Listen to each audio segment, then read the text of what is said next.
90% of African art is outside the African continent. 90%.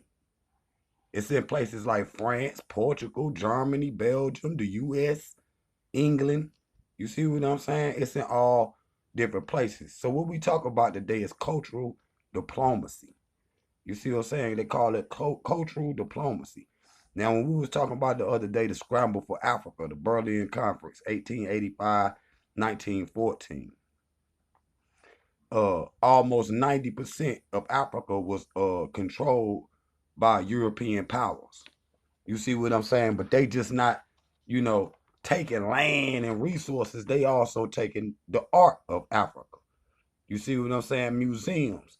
Now, the thing about that is we got to bring up the British Museum. Now the British Museum saying, and them, you know, those countries with those museums, they saying that they are loan Africa's art back to Africa. So saying they gonna loan you something that you stole from me. How you gonna loan me my own stuff back?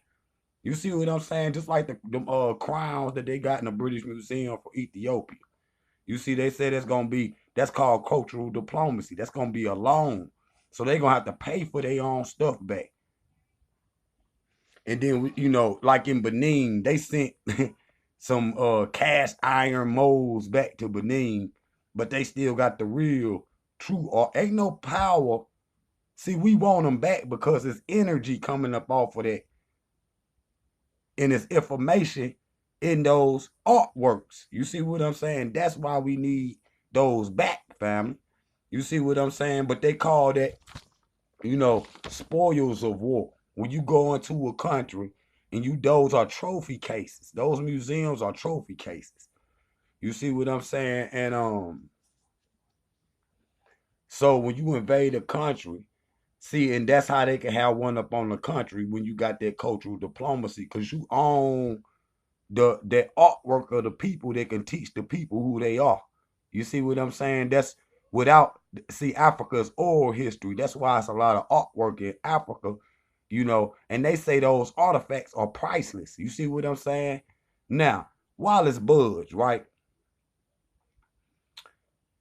I got all his books and stuff too, but Wallace Budge stole 1,400 artifacts in 1 year. 1 year, 1,400 artifacts in 1 year. You see what I'm saying?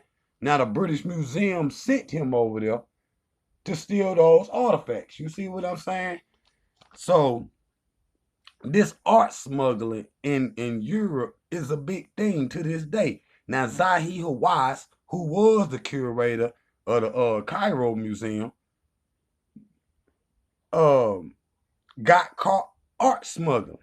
Now he be talking all that, and then they the Egyptians and all that, knowing that ain't his ancestors. You see what I'm saying? Knowing that ain't his ancestors. You see what I'm saying? But the art of Cameroon is in Germany.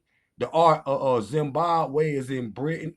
The art of Timbuktu is in Britain. Um, the Egyptian artifacts is in Britain, France, Germany, the U.S. Nigerian artifacts is in Belgium with the Dutch and all that. The Uxum artifacts are in Britain, and in America, the Benin artifacts are in Britain. You see what I'm saying? Legal looting. So let's deal with this legal looting. So it's almost like a sport.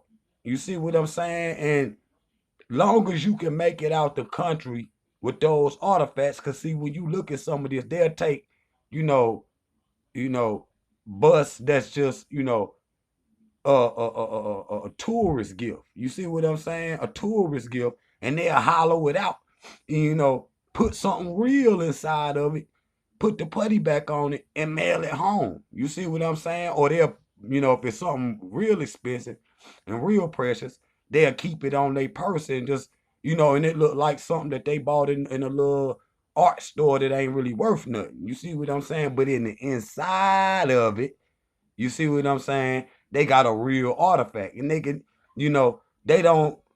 The country that they turning that into looks at that as cultural diplomacy, to where that artifact is in my possession now, which it should be stealing, man. They should, even if they make it back home. Now, if you get, like said, in Egypt, right? They'll give you 100 years in Egypt, try to take something out of Egypt. You see what I'm saying? You got to get all kind of tickets to go over there and dig, and most of the time, you know, they only let certain universities and stuff like that go over there and dig, but even them had to have permits. You see what I'm saying? You got to get that through the Egyptian government. But you still, whatever you find, don't suppose to leave the country that you found it in. You see what I'm saying? So how is the Benin art and the Egyptian art all the way in France and in England and in America? You see what I'm saying? That's called cultural diplomacy. You see what I'm saying? But if they make it back to their country with that artifact, they pay them for that. The museum pays them, like what's my man name? Indiana Jones. Indiana Jones. You see what I'm saying? He worked for a museum. He's a scholar, a teacher, a history teacher, and those artifacts when you go to Breasted, even in any of the Egyptologists or any of that, a lot of those people end up be art smugglers. See, they'll say archaeology, but it's really grave robbery, man. It's a good way of saying, we gonna rob the grave by saying we preserving history. If you preserving history, those artifacts should never leave the country that's of their origin. You see what I'm saying? So, you know, they should, I know that's nation against nation, and they not gonna arrest their own people. They look at that as a heroic act in England. You know what I'm saying? To go to the West and explore, and like we was talking about Marx that day, the first white man to see Great Zimbabwe. You see what I'm saying? Whatever artifacts he was finding, he was sending that back to a museum for a check. You know what I mean? And to get notoriety, so maybe he could write a book or something and get money. Like what's the one with Nicolas Cage in it? National Treasure. National Treasure. You see, that's what those are. Those are national treasures. You see what I'm saying? That's exactly what those are. You see those artifacts, and like I said, they say they priceless. You see what I'm saying? It's like, you know, you're not gonna get that back. That's a spoil of war, man. Uh the Rosetta Stone, spoil of war. As soon as you walk in the British Museum, it's right there. You see what I'm saying? That's one of their prize trophies. You see what I'm saying? That commemorate when they went over there and they was in Egypt. You see what I'm saying? They conquered or did whatever, occupied and did whatever they done. So, these are very high level political terms, but us on the grassroots level, we should definitely get to, knowing how nations work from the inside. You see what I'm saying? This is, what I'm saying, war. You see what I'm saying? They exchanged by, force and power. You see what I'm saying? And those, artifacts. You see what I'm saying? The millions and millions of, like the British Museum got that 100 million artifacts from Egypt. They got all the whole temples and all that. And see, and all those other countries, just like Hitler, he was looking for the golden spear that stabbed Jesus. And he found certain things around the world that he kept.